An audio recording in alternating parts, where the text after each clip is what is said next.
Everyone, welcome to the channel.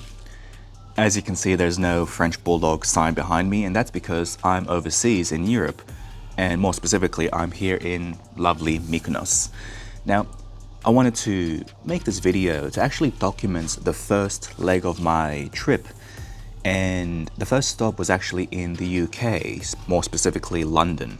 Now, I wanted to actually film a little bit of me walking through London, and that's because a specific topic keeps coming up, and that is it actually safe to wear a luxury wristwatch over in London? Now, before my trip, everyone that's close to me, and even just connections and relatives and acquaintances, all told me, leave my watch at home. Leave my watch at home, don't wear a nice watch, and that's because I'm gonna get my arm chopped off, right?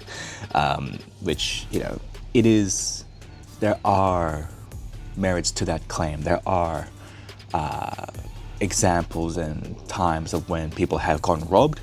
There are stories of people getting their arm chopped off when people were stealing their kettle, as what they say over there. And you know what? Spent 3 days over there and no issues whatsoever. So let me show you a bit of the film footage that I shot while I was there. I didn't shoot too much in-depth film footage just because I obviously want to keep my wits about me. I don't want to, just be mindlessly filming and being an open target for people. So here's the film footage, and let me give you some commentary on my time there, and also to answer the question, is it safe to wear a luxury wristwatch while exploring London? Here we go. The first leg of our trip was to Singapore. So Sydney to Singapore, it's about an 8-hour flight, and we had a 10-hour layover. Now, that layover was diabolical in it, and luckily we had Qantas business lounge passes to pass the time and have a shower, which was okay. So as you can see, Singapore. And I decided to bring the Tudor Black Bay 54, which was a tactical reason. The reason behind it was my travel insurance covered watches up to $5,000, and I didn't want to get a separate Q Report watch insurance for it. Now, if you are traveling, I do stress, get insurance for your watch.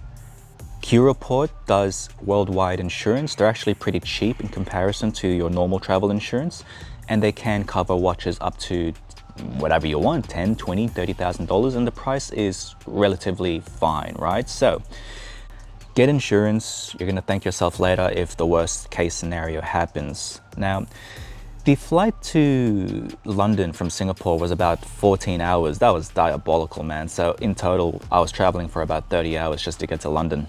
But once I was there, it was quite pleasant. Something I noticed was the wrist game was heavy. It was definitely heavy. Everyone was wearing Rollies, Pateks, APs, and people were just walking around normally. Now, granted, I didn't go to Brixton. I didn't go to the Hood. I stuck to the more touristy places, the more local places, if you will, where everyone is quite friendly, is quite hospitable. And we actually had a good time. I had a good time. The most important thing about walking around London is trying to blend in, trying to be one of the locals. Don't be airheaded and just walk around mindlessly without being aware of your surroundings. You really need to be aware of your surroundings. Now, for myself, I've only actually met one roadman.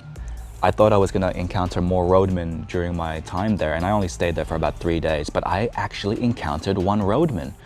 So this was actually during one of my trips in the tube, and the announcements all say thieves are operational. In every store and pub, there are signs there that says thieves operational, be careful, we're not liable for any losses. And I was going to, well, I forgot what I was going to, but I was heading somewhere and a roadman popped up and stood next to me. And I was like, nah, screw this, right? I'm not gonna take any chances. I'm gonna move away from this guy.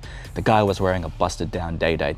I didn't know if it was real or fake, but I didn't want to find out. So I just moved away from that guy. Otherwise, roadmen, look, if you're not going to Brixton, it's not gonna be an issue. You're not gonna meet many of them, but they do exist. Aside from that, the watch game is very heavy. I was seeing business people wearing Rolexes, APs, Pateks. There are many watch stores there, and a great experience I had was in one of the luxury areas.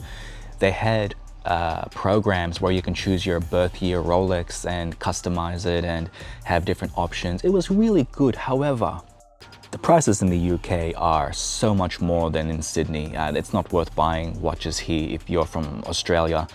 As an example, the tax here in the UK is about 20%.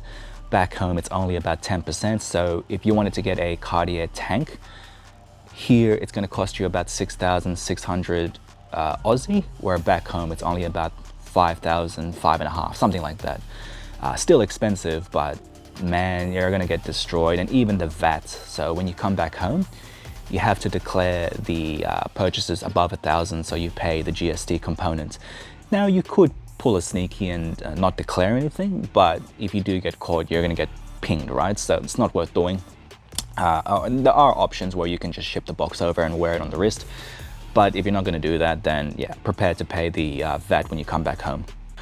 Another interesting thing I found here was the availability of things. So going into the Rolex stores, there are a few models available. You could pick up a ladies Datejust, a smaller Oyster Perpetual. Again, the prices doesn't make it worth it. You might as well pay grey market over in Sydney, but that's something to consider. A nice watch experience I had actually was, I ended up buying some Cartier Santos medium straps. Now, I've been looking for months, ever since I got my Santos, for leather straps, because in Australia, you can't get them. They don't stock leather straps for whatever reason. And it's about an 8-month wait time because they make it to order. So while I was here, I went to the main boutique in London and they told me that they don't stock straps in many places because if the climate is hot, these straps end up deteriorating faster. So they don't do that. And I ended up getting the last 2 green straps in the UK and the last blue calf strap ever. There was nothing else in stock. I got the last one. So if you're gonna look for some Santos straps, too bad, you only have the option of red, which I left. If you are up for it and you want to buy some watches over here, there are many options, a lot more than in Sydney. It's crazy over here. But to actually answer the question, is it safe to bring your watch around London? It definitely is. Just follow the checklist. Do you have insurance? Are you acting like a local, blending in? And are you avoiding the roadmen? If you're doing that, then you should be fine. Just be aware of your surroundings and have a good time while you're doing it. If I had to conclude the trip to the UK, is it worth going? I do think it is worth going. This is my first time going to London and I did enjoy myself. However, I don't think I'll stay for longer than 3 days in all honesty. A quick review of my time there. Look, it's a nice place, but everything's super expensive and the coffee sucks, man. Like, coffee is about $6, $7 Aussie and it sucks. That's the reason why everyone here drinks teas, because the coffee sucks. And if you are from London, do tell me if you can get coffee that's actually decent anywhere. I haven't experienced it. And to top things off, everything's expensive for some reason. I don't know why. Maybe it's the economy, maybe it's the exchange rate, but everything's just super expensive. Also, the customer service is something to be desired, really. Like, everywhere that I went in terms of stores or trying to get help for something or even buying a SIM card, everyone was just super unhelpful. I don't know if it's a traditional British custom to not give a shit on trying to help out a customer, but yeah, that's just something that I experienced, that no one really wanted to help. It was like, what are you doing, what do you want kind of situation, and that was it. But anywho, let's get back to the face level and finish this video off. So to summarize the video, look, it's completely safe to wear a watch in London. I've seen people wearing their Rolexes, their Pateks, their APs just in public and whatever. Obviously, they're not going to the shit places like Brixton where it's notoriously known for the roadmen to congregate. And you just have to be mindful, right? You have to be mindful of your surroundings. You have to act as if that you're a local. The more that you act like a tourist, the more it is that you become an open target. So that's what kind of I did. I just tried to blend in as much as possible. I didn't want to attract unnecessary attention to myself, and you know what?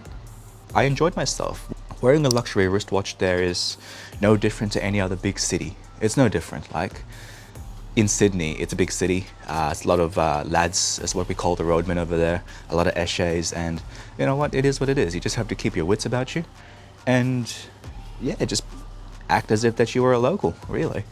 Now, in saying that, to give yourself that extra layer of protection, get insurance. Now, this time around, I didn't go through Kia Report, which I usually go through Kia Report for my insurance. I just added this onto my travel policy, which my travel policy's limit was about 5 Gs, about 5.5, something like that.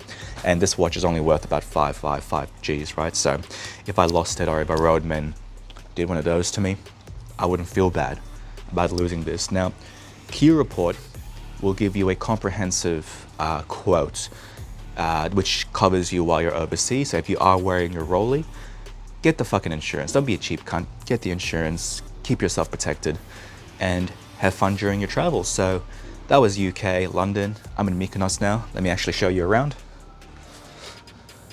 As you guys can see,